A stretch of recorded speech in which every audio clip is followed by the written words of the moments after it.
Sveiki! Tęsime kalbą apie liftigą. Turime liftiginį degiklį, vožtuvėlis dujom atidaryti, uždaryti. Patį degiklį mes jungiame į minusinį kontaktą. Masė pas mus yra teigiama, jungiame prie mūsų stalo, o taipogi dujų padavimą jungiame tiesiai ant argono baliono reduktoriaus. Ir kiekvieną kartą labai griežtai paminim, kad degiklis turi būti neigiamas. Tai yra minusinis, minusas. O kasgi įvyks, jeigu mes jį įkišim į pliusą? Pabandykim.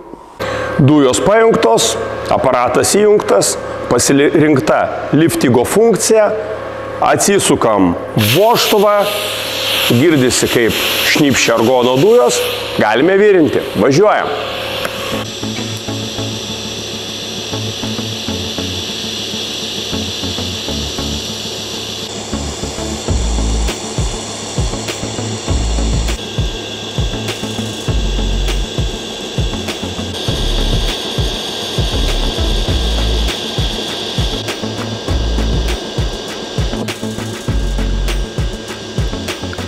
Na va, suvirinau Gediminaičių stulpus, simbolis buvo virintas be pridėtinės vielos ant nerūdijančio plieno plokštės.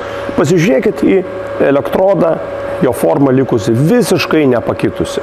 Jisai nei truputėlį, nei padegė, nei sutrumpėjo, nieko su juo neatsitiko. Tobulas, galima virinti ir virinti. Kai minėjau, elektrodas po virinimo darbų liko tobulos formos, keiskim poliškumą.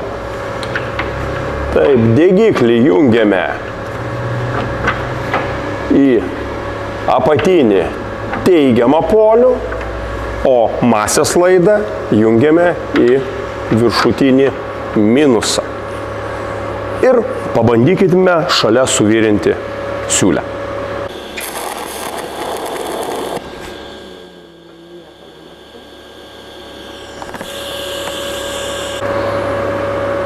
Matome, iš elektrodo nieko neliko.